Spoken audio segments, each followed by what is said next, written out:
कि उत्तर प्रदेश आज जिन योजनाओं में नंबर 1 पर है, खाद्यान्न उत्पादन में आज उत्तर प्रदेश पूरे देश के अंदर नंबर 1 पर है। और मैं तो कहता हूं, बार बार कहता हूं कि उत्तर प्रदेश प्रकृति और परमात्मा की अपार कृपा का राज्य है, अपार कृपा का राज्य है।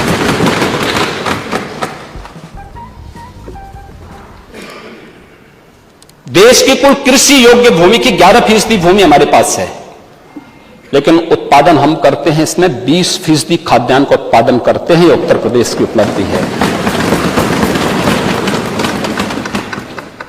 आज यहां पर खाद्यान्न उत्पादन में गेहूं है, आलू है, मटर है, आम है, आंवला है, दुग्ध उत्पादन है, उत्तर प्रदेश नंबर 1 पर है।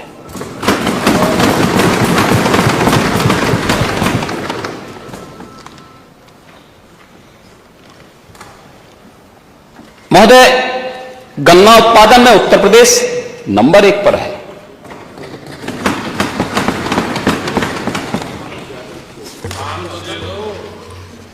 उज्ज्वला योजना के कनेक्शन देने में 1,74,00,000 परिवारों को फ्री में रसोई गैस का कनेक्शन, इसको उत्तर प्रदेश में इतने लोग इससे, यानी देश के अंदर नंबर 1 पर। एक्सप्रेसवे में नंबर 1 पर। प्रदेश के श्रमिकों, स्ट्रीट वेंडर्स, इन सबको भरण पोषण भत्ता देने में नंबर 1। अटल पेंशन योजना नंबर 1। प्रधानमंत्री जीवन ज्योति योजना में नंबर 1। सूक्ष्म लघु मध्यम उद्यम 96 लाख यूनिट यूपी के अंदर हैं, जो परंपरागत उद्यम है, यूपी के औद्योगिक विकास की आधारशिला है, इसमें नंबर 1। कृषि निवेश पर किसानों को देय अनुदान में डीबीटी के माध्यम से भुगतान करने वाला देश का नंबर 1 राज्य है। देश में सर्वाधिक मेडिकल कॉलेज निर्माण करने वाला राज्य है, और 1 डिस्ट्रिक्ट 1 मेडिकल कॉलेज के निर्माण की तरफ अग्रसर हुआ है, यह उत्तर प्रदेश राज्य है। हर गरीब के घर में शौचालय भी बने, सर्वाधिक शौचालय उत्तर प्रदेश ने बनाए, उसमें भी नंबर 1। मानव वन्य जीव संघर्ष को आपदा घोषित करने वाला देश का पहला राज्य, कौशल विकास नीति को लागू करने वाला पहला राज्य, गवर्नमेंट ई मार्केट से सबसे अधिक प्रोक्यूरमेंट करने वाला राज्य और पहला राज्य भी। प्रधानमंत्री आवास योजना, प्रधानमंत्री आवास योजना में महोदय ग्रामीण और शहरी क्षेत्र में 52,77,000 गरीबों को एक आवास मिला है, बिना भेदभाव के मिला है, देश के अंदर नंबर 1।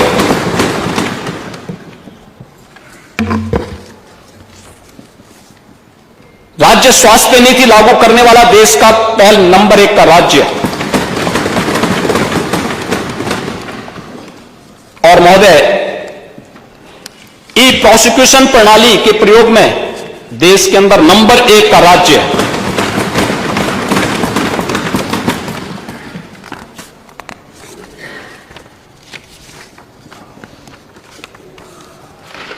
दुग्ध उत्पादन में नंबर 1 राज्य है।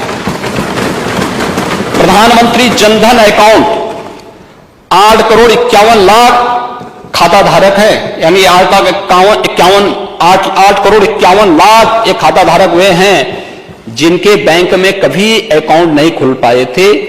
यह डबल इंजन सरकार आने के बाद ही उन बेचारों के अकाउंट खुल पाए और डीबीटी के माध्यम से पूरा 100% पैसा उनके पास पहुंचा।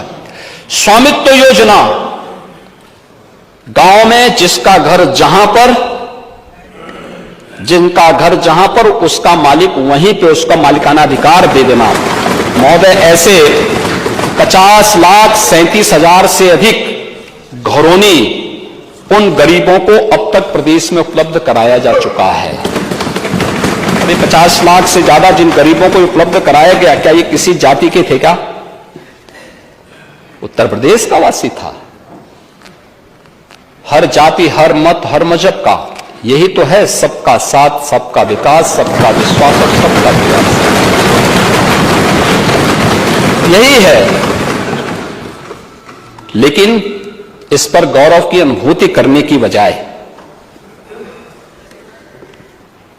इसके बारे में लोग नकारी दें, कहे नहीं साहब यूपी में तो ऐसा कुछ नहीं है, यूपी को पूरी तरह नकार दिया जाए।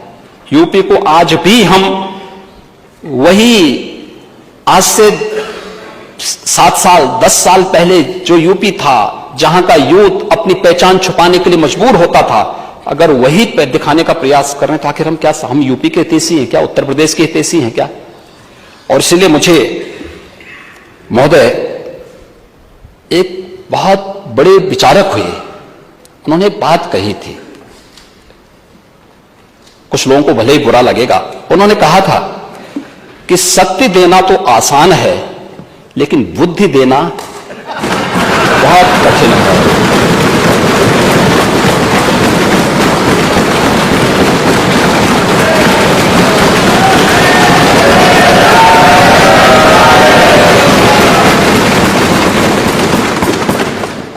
अगर इसको सरल भाषा में मैं कहूं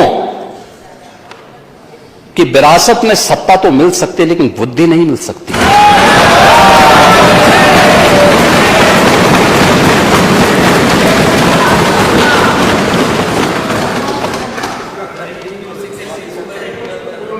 मैं आ रहा हूं, आपकी पूरी भावनाओं का सम्मान करूंगा।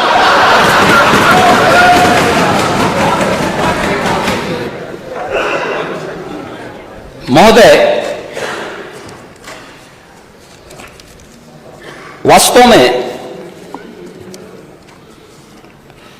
नेता विरोधी दल थोड़ा गुस्सा कम कर लेना तो प्रदेश को तो एकजुट नहीं कर पाए लेकिन परिवार को एकजुट कर पाएंगे।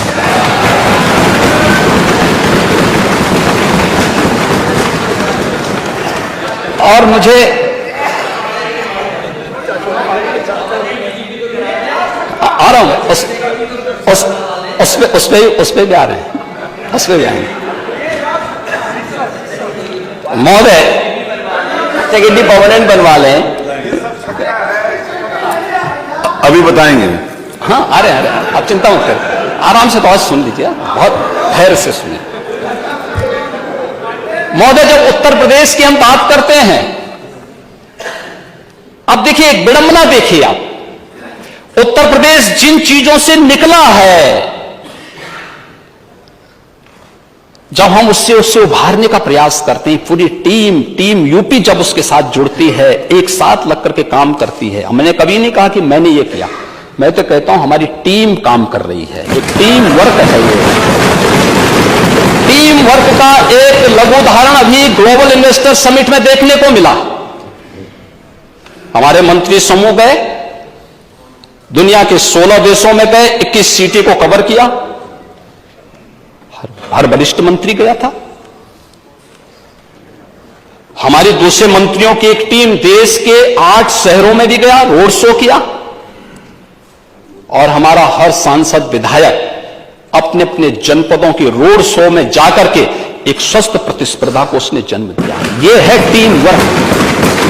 तब उत्तर प्रदेश में निवेश का एक भारी भरकम प्रस्ताव आया। परसेप्शन यूपी का खराब किसने किया था? जिन लोगों ने बांटा था जाति के नाम पे, मत और मजहब के नाम पे, तमाम वादों के आधार पर समाज को बांटा था। हम प्रदेश में ईज ऑफ लिविंग की बात करते हैं, वो जाति की बात करते हैं। हम कहते हैं सबका साथ सबका विकास, शौचालय मिलेगा, सबको मिलेगा, हर गरीब हर जरूरतमंद को मिलेगा। गरीब की कोई जाति नहीं होती है, उसका कोई मत और मजहब नहीं होता है, उसको शौचालय मिलना चाहिए, उसको आवास मिलना चाहिए, उसको विद्युत का कनेक्शन मिलना चाहिए, उसको रोजगार मिलना चाहिए, उसके खेत तक पानी पहुंचना चाहिए, और उसको शासन में रोजगार में कोई भेदभाव नहीं मिलना चाहिए। जब हम इस बात करते हैं, हम शौचालय देने की बात करते हैं, वो जाति की बात करते हैं। हम मकान देने की बात करते हैं, ये लोग जाति की बात करते हैं। हम रोजगार की बात करते हैं, ये जाति की बात करते हैं। हम एक अन्नदाता किसान के खेत में पानी पहुंचाने की बात करते हैं, ये लोग जाति की बात करते हैं। हम किसान की उपज को दुगना दाम देने की बात करते हैं, ये लोग जाति की बात करते हैं। हम ईज ऑफ डूइंग बिजनेस के माध्यम से उत्तर प्रदेश का औद्योगिकीकरण हो, ये लोग जाति की बात करते हैं। परंपरागत उद्यम को प्रोत्साहित करने के लिए हम कार्य करना चाहते हैं, कर रहे हैं, ये लोग जाति की बात करते हैं। उत्तर प्रदेश को जहां से निकाल करके आगे बढ़ाने का प्रयास हुआ है, ये लोग उससे फिर पीछे धकेलने का काम करते हैं। और महोदय, जाति के नाम पर फिर इन्होंने क्या किया है, मुझे दूर मत करिए। ये महोदय एक कटिंग है यूपीएससी का मायाजाल, 86 एसडीएम में से 56 एक जाति विशेष के। ये है राजभर जी, देखिए कमाल, ये कमाल देखा होगा ना आपने भी, यही कमाल है। अब देख लो क्यों जाति की बात कर रहे हैं। ये देखो 86 एसडीएम उत्तर प्रदेश लोक सेवा आयोग से चयन होते हैं और 46 में से 56 एक जाति विशेष के होते हैं। यही है इनका सामाजिक न्याय। ये लोग न्याय की बात करते हैं। महोदय, अध्यक्ष महोदय, मेरा निवेदन है आपसे कि इसकी सूची जरूर on the floor of house आ जाए, सभी माननीय सदस्य की जानकारी में आ जाए। फ्लोर में सदन के फ्लोर पे हम इसको टेबल करेंगे। हो गया टेबल, अध्यक्ष महोदय, वो टेबल हो गया ना, आपने जो बात टेबल नहीं चाहिए मुझे, मैं सूची चाहता हूं on the floor of house आ जाए, वो तो इससे पूरे सदन की जानकारी में आ जाए।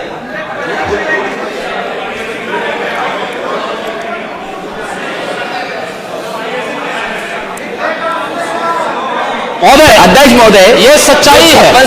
सेलेक्ट और उनकी सूची मुख्य समय के बोला तो उनका है। समय के युवाओं के साथ क्या भेदभाव होता था। कौन सा ऐसा आयोग था, अधीनस्थ सेवा चयन आयोग, उत्तर प्रदेश लोक सेवा आयोग, माध्यमिक शिक्षा चयन आयोग, उच्चतर शिक्षा चयन आयोग, पुलिस की भर्ती और कौन कौन सी भर्ती होती थी, उस समय क्या होता था, किसी से छुपा हुआ नहीं है। हाँ, उसी में लेखपाल सेवा चयन आयोग में ये सब होता था जी, उस समय हो जाता था।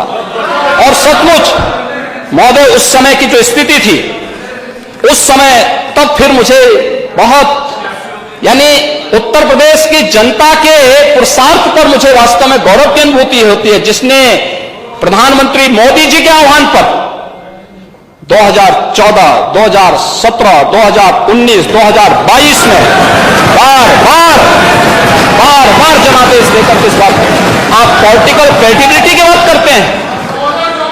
पॉलिटिकल क्रेडिबिलिटी क्या होता है, के लिए कह रहे हो और दूसरे के लिए गुस्से कह रहे हो, अपना तो चेहरा नहीं कर रहा हूं।